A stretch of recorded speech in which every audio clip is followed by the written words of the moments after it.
우선 청년 고용 촉진 특별법에도 명시하고 있듯이 기업에서 요구하는 자격에 미달하거나 하는 사람들은 강제로 채용하지 않아도 된다는 그런 조항이 분명히 법에 명시가 되어 있고요.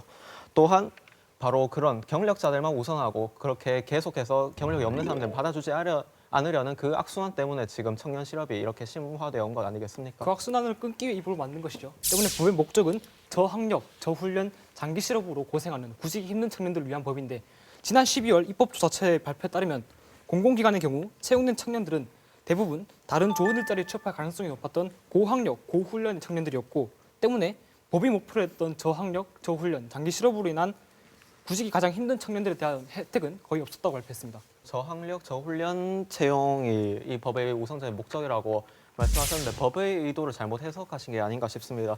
이 법은 굳이 저학력, 저훈련 노동자만을 우선적으로 채용한다라는 것이 목적이 아니며 청년 전체의 고용을 활성화하자는 것입니다. 하지만 지난 3년 동안 공공기관에 시행되고 있는 청년 고용 할당제에 대한 결과를 보면 법 시행 이후 공공기관 청년 신규 채용은 2013년 약 1,700명에서 2014년 약 14,500명으로 3,858명이 늘었습니다. 이는 상징적인 수준에 그칩니다. 왜냐하면 강제 의무가 없었던 2013년에도 청년 채용은 3%를 넘겼고 2014년 기준 청년 실업자가 39만 명이라는 점을 고려하면 극소수의 청년 미취업자만 법률 혜택을 볼 수 있기 때문에 민간기업 확대 적용에도 큰 효과를 기대하기는 어렵습니다. 그것은 공기업이나 공공기관 자체가 전체 채용의 범위에서 굉장히 작은 범위를 차지하고 있기 때문이라고 말씀드리고 싶습니다. 그렇기 때문에 저희가 논제처럼 민간기업에도 이 제도를 확대 적용을 해서 더 많은 창출을 기대하자고 하는 것입니다.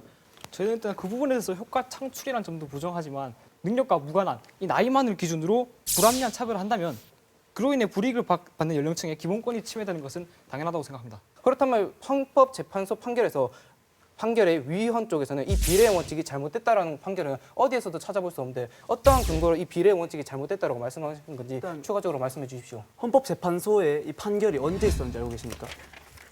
네, 2013년입니다. 그렇습니다. 제도가 의무화되기 전인 2014년 전 2013년에 판결이 있었습니다. 그런데 저희가 조사한 바에 따르면 입법조사처의 경우 이 제도가 시행되고 2년의 시간이 지난 2015년 12월에 이 제도는 목표했던 바를 충분히 충족하지 못했다라고 조사를 발표했거든요. 제도가 시행되지 않은 상황에서 이것의 이익과 편익을 따졌을 때 나온 결과와 제도가 시행된 이후, 제도를 2년 동안 시행해본 이후 이것이 제도를 똑바로 충족시키지 못했다는 결과가 있습니다. 어느 쪽이 더 신뢰성이 있는지는 말하지 않아도 아실 것 같고요. 역시 같은 동.